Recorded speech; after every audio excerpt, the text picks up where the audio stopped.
वशिष्ठ जी बोले, हे श्री रामचंद्र जी, आप शांति को ही परम कल्याण समझिए, उसी की प्राप्ति के लिए यत्न कीजिए। भोजन योग्य भात यदि पक गया तो उसके पाक में साधनभूत दृष्टांत आदि के मिथ्या होने से क्या क्षति है। विवेक शून्य बुद्धि वाले पुरुष को इस संसार में पत्थर की चट्टान के बीच में उत्पन्न अत्यंत मोटे अंधे मेढक के समान भोगों में आसक्त नहीं होना चाहिए, किंतु शांति आदि के लाभ के लिए प्रयत्न करना चाहिए। इस प्रकार के दृष्टांतों द्वारा बोधित पुरुष को प्रयत्न पूर्वक परम पद प्राप्त करना चाहिए और शांति प्रद शास्त्रों के अर्थ का परिज्ञाता तथा विचारवान होना चाहिए।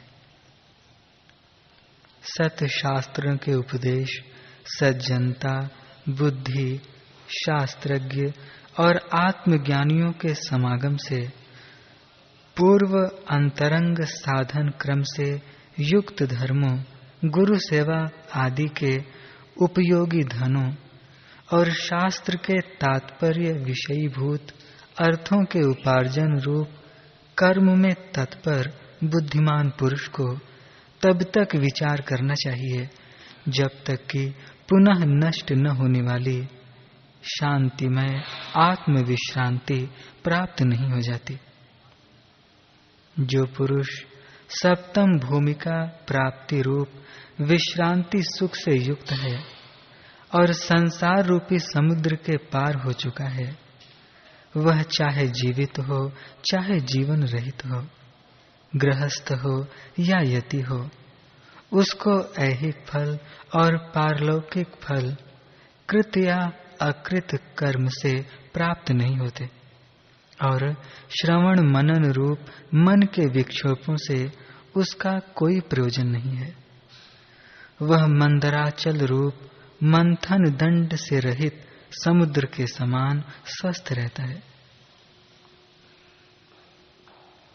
हे श्री राम जी, आपको जिस किसी भी युक्ति से ज्ञातव्य पदार्थ का ज्ञान अवश्य प्राप्त करना चाहिए, जो लोग बोध चंचु अर्थात अपूर्ण बोध हैं, वे पर पक्ष के खंडन में ही व्याकुल रहते हैं, अतएव युक्त और अयुक्त का विचार नहीं कर सकते।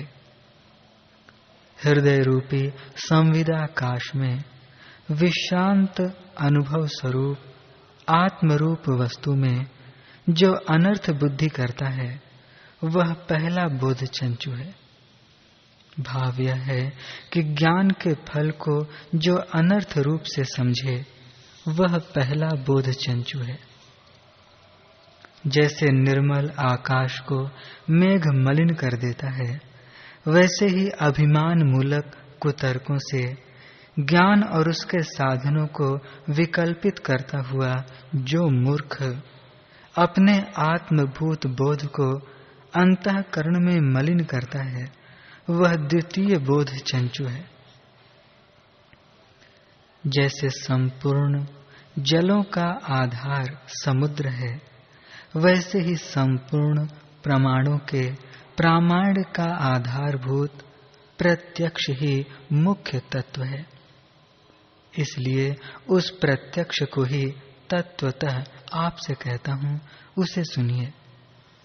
जैसे सब प्रमाणों की सार इंद्रियां हैं, वैसे ही संपूर्ण इंद्रियों का सार अपरोक्ष ज्ञान है, ऐसा श्रेष्ठ लोगों का कहना है। वही अपरोक्ष ज्ञान मुख्य प्रत्यक्ष है। वह साक्षी ही प्राण धारण के कारण जीव कहा जाता है। साक्षी ही वृत्ति रूप उपाधि से संवित कहा जाता है। अहम इत्याकारक प्रतीति का विषय वही प्रमाता कहा जाता है।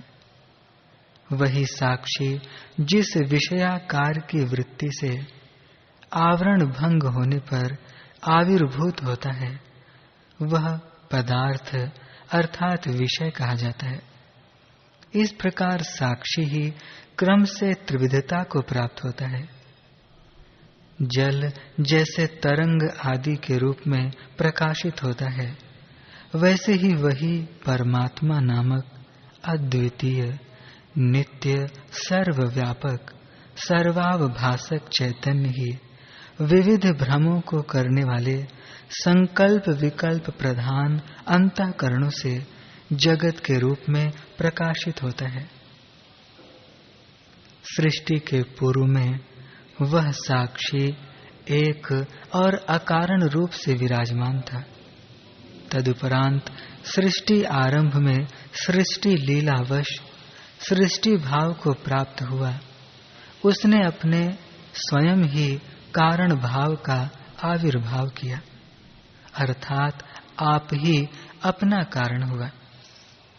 यद्यपि एक ही में वास्तविक रूप से कार्यत्व और कारणत्व नहीं बन सकते, तथापि साक्षी चेतन में कारणता अविचार जनित होने से सत नहीं है, फिर भी जीव को सत सी प्रतीत होती है।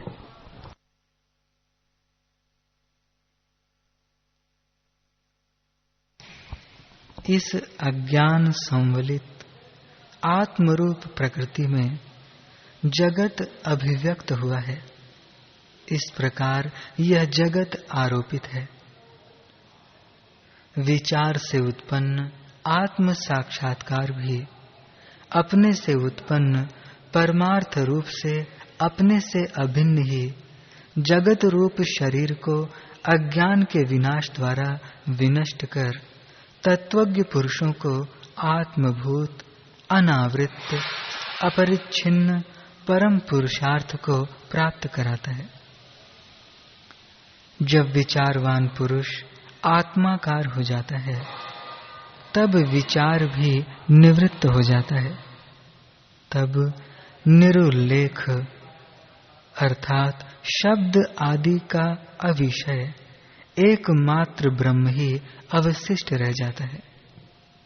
इस प्रकार प्रपंच के बाधित होने पर अपने बुद्धि, इंद्रिय आदि के साथ इच्छा आदि से रहित मन के शांत होने पर कार्य, अकार्य, इच्छा आदि का कुछ भी प्रयोजन नहीं रहता, क्योंकि बाधित का सत्य रूप से भान न होने के कारण प्रारब्ध जनित क्रियाभास से क्रिया और उसके फल का भोग नहीं होता। इच्छादि रहित मन के शांत होने पर कर्मेंद्रिय आदि कर्म में नहीं चलाए गए यंत्रों की नाई प्रवृत्त नहीं होते। मन की शांति होने पर कर्मेंद्रियों के और उनकी प्रवृत्ति के निमित्त विषय स्फूर्ति के न होने से जीव में चलन क्रिया का अभाव है। भाव यह कि अज्ञानियों की दृष्टि से चलन क्रिया का भान होने पर भी जीवन मुक्तों की चलन क्रिया सिद्ध नहीं हो सकती। जैसे स्पंदन वायु के ही अंतर्गत है, वैसे ही रूप, अवलोक, मनस्कार तथा पदार्थ या विषय इनसे परिपूर्ण विषय स्फूर्ति के अंतर्गत हैं। शुद्ध सर्वात्म वेदन कर्म परिपाक की व्यवस्था से प्राणियों के कर्म भोग के लिए जैसे आविर्भूत होता है, उन्हीं का रूप धारण कर उत्पन्न हुआ सा विस्तृत देश काल बाह्य और आभ्यंतर पदार्थों के स्वरूप से शोभित होता है। सर्वात्म रूप विचार देह आदि दृश्यता भास को देखकर ही वह मेरा स्वरूप है, यों अज्ञान से समझता हुआ जीव भाव से स्थित है। अपना रूप जहाँ, जैसे और जिस प्रकार का प्रतीत होता है, वैसा ही वह हो जाता है। वह सर्वात्मा जहाँ जैसे उल्लास को प्राप्त होता है, वहाँ शीघ्र वैसे ही स्थित हो जाता है और तद्रूप जैसा शोभित होता है। हे श्री रामचंद्र जी, जैसे भ्रमवश रज्जु में सर्प ज्ञान होता है, वैसे ही जगत और वह सर्वात्मा दृष्टा मिथ्या दृश्य होकर प्रकाशित होते हैं। परंतु जब विचार होने पर भ्रम निवृत्त हो जाता है, तब संपूर्ण दृश्य यथार्थ है ऐसा बोध नहीं होता। दृष्टा के स्वरूप में ही दृश्य भाव का भान होता है, अतएव दृश्य भाव वास्तविक नहीं है। इसलिए यह स्थित प्रत्यक्ष ही अकारण अद्वितीय ब्रह्म सिद्ध हुआ। अनुमान आदि प्रत्यक्ष पूर्वक होने से उसके अंश हैं। संपूर्ण प्रमाणों का तत्व आत्मा ही है। हे सज्जन शिरोमणि श्री राम जी, परमार्थता जो केवल अपने पूर्व जन्म का कर्म है, उसे दैव मानकर मैं उसके अधीन हूँ। जैसा वह मुझसे कराएगा वैसा करूँगा। यूँ उसकी उपासना में तत्पर जो पुरुष है, उससे कल्पित दैव को दूर भगाकर इंद्रिय आदि की विजय में शूर अधिकारी पुरुष अपने पौरुष से ही उस परम पद को अपने हृदय में ही प्राप्त करता है। हे श्री रामचंद्र जी, जब तक आप स्वयं ही बुद्धि से उस अनंत रूप विशुद्ध परब्रह्म का साक्षात्कार नहीं करते, तब तक आचार्य परंपरा के परमार्थ निष्ठ और प्रमाण शुद्ध मत से विचार कीजिए।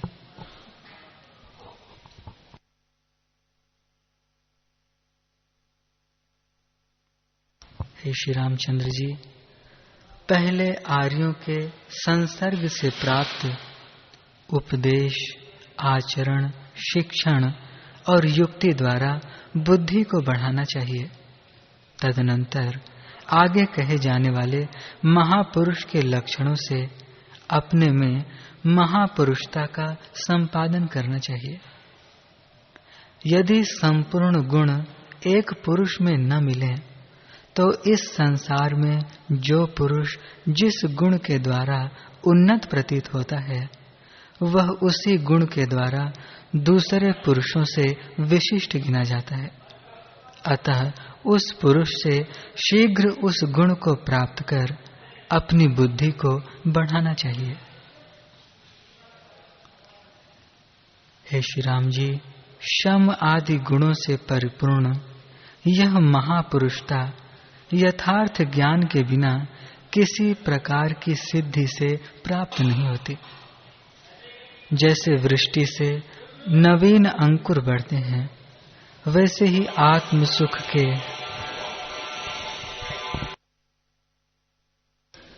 आविर्भाव से प्रशंसा के योग्य सत्पुरुषों के शम आदि आचार और अमानित्व आदि ज्ञान से वृद्धि को प्राप्त होते हैं।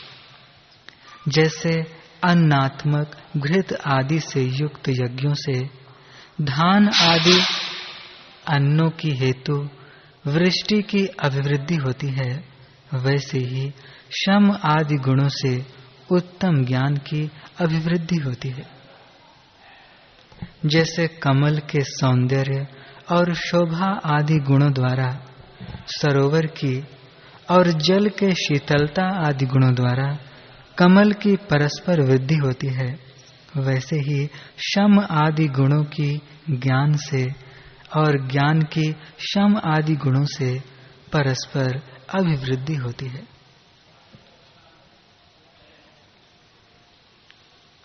ज्ञान की सत्पुरुषों के आचार से वृद्धि होती है और सत्पुरुष के आचार की ज्ञान से वृद्धि होती है। यूं ज्ञान और सत्पुरुष का आचार परस्पर एक दूसरे से अभिवृद्धि को प्राप्त होते हैं। शम, प्रज्ञा, महापुरुषता आदि से युक्त श्रवण आदि प्रयत्न से क्रम से बुद्धिमान पुरुष ज्ञान और सदाचार का अभ्यास करे, यानी पुनः पुनः आवर्तन करे। हे श्री रामचंद्र जी, यहाँ जब तक ज्ञान और सदाचार का भली भांति अभ्यास न किया जाए, तब तक उनमें से एक की भी पुरुष को सिद्धि नहीं होती।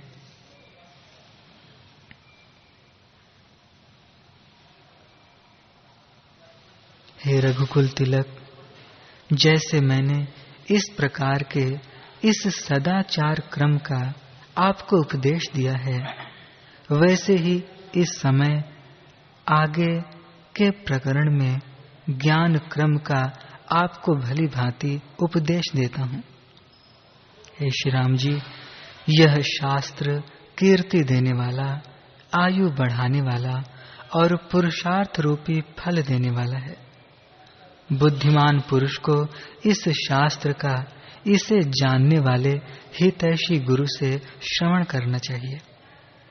जैसे निर्मली के चूर्ण का संसर्ग होने से मैला जल निर्मल हो जाता है, वैसे ही इसका श्रवण करके बुद्धि को दर्पण की नाई निर्मल करने के कारण आप अवश्य ही उस परम पद को प्राप्त होंगे। मुनि का मन जिसने ज्ञातव्य पदार्थ को जान लिया है, ऐसा होकर ज्ञातव्य पदार्थ के बल से ही विवश हो परम पद को प्राप्त होता है। वह अज्ञान और उसके कार्य का तिरस्कार कर जागरूक हो अखंडित उत्तम पद को नहीं छोड़ता, इसमें कुछ संदेह नहीं है। जैसे सर्वसाधारण को देहात्म ज्ञान होता है, वैसे ही जिसको आत्मा में ही देहात्म ज्ञान का बाधक ज्ञान हो जाता है, वह पुरुष इच्छा न रहते भी मुक्त हो जाता है।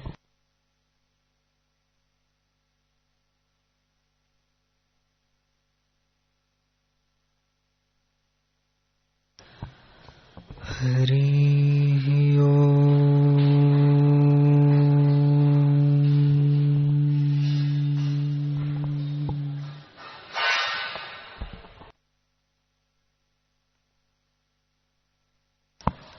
हरि ओम।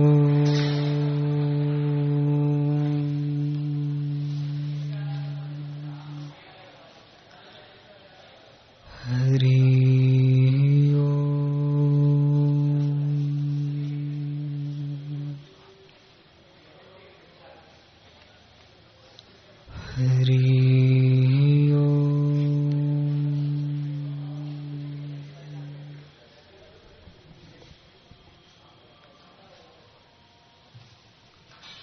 वशिष्ठ जी बोले, हे राम जी,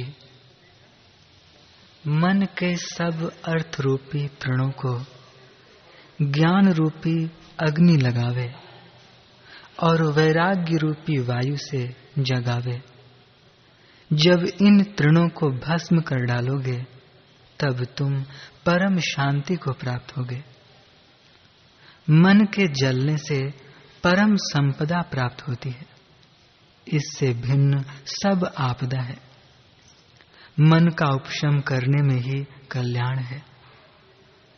ये जो भीतर बाहर नाना प्रकार के पदार्थ दिखते हैं, वे मन के मोह से उत्पन्न हुए हैं।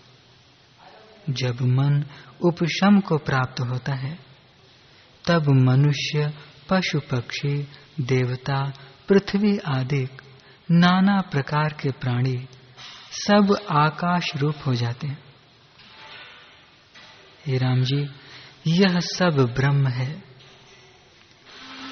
ज्ञानी को एक सत्ता भासित होती है, क्योंकि दूसरा कुछ बना नहीं। भ्रम से जगत भासित होता है। उसमें जब नाना प्रकार की वासना होती है, तब अपनी अपनी वासना के अनुसार जीव जगत को देखते हैं। इससे हे राम जी, तुम जागो और वासना के पिंजड़े को तोड़कर आत्म पद को प्राप्त करो। हे राम जी, अज्ञान से जो आत्म पद को भूलकर सोए हैं और वासना के पिंजड़े में पड़े हैं, उन अज्ञानियों की तरह तुम न होना। अज्ञान से जीव का नाश होता है। हे राम जी, जो कुछ जगत देखते हो वह भ्रम मात्र है। जैसे बांसुरी में पवन का शब्द होता है, वैसे ही ये प्राणवायु से बोलते दिखते हैं। ऐसा जानो, जगत भ्रम मात्र है।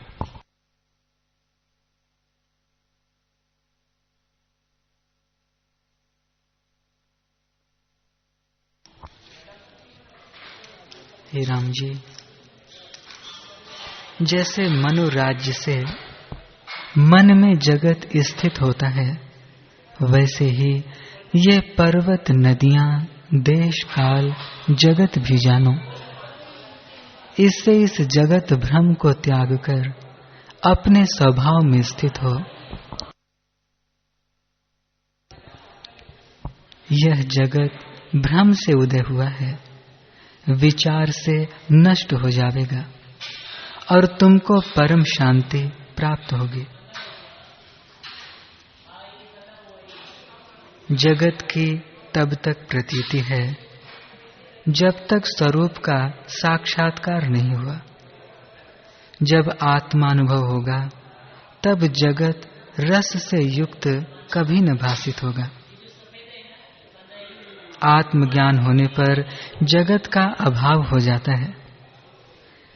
जैसे पूर्व काल वर्तमान काल में नहीं होता, वैसे ही आत्मा में जगत नहीं होता। हे राम जी, यह जगत भ्रम से भासित होता है और विचार करने से इसका अभाव हो जाता है।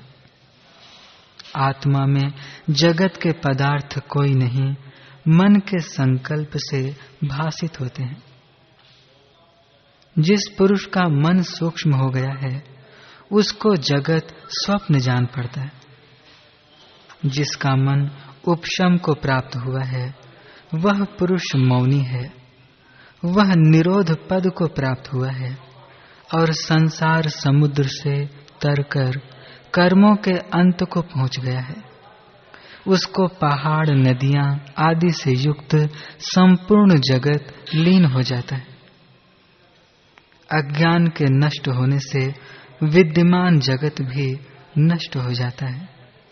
हे राम जी, ज्ञानी शांति से तृप्त है, वह निरावरण होकर स्थित होता है।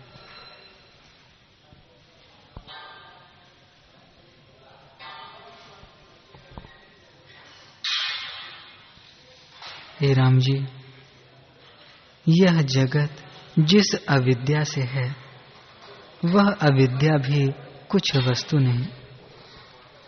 जितना स्थावर जंगम जगत है, सो कल्प के अंत में नष्ट हो जाता है।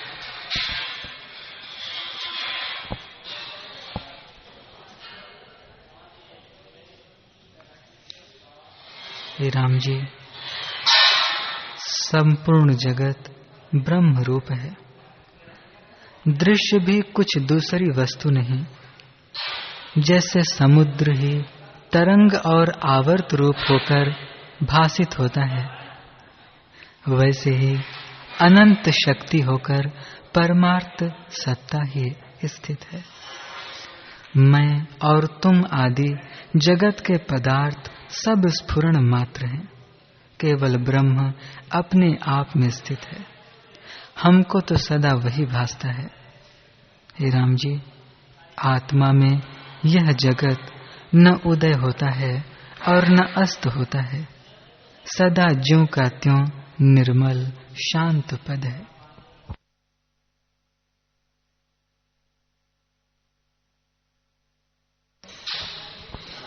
हरि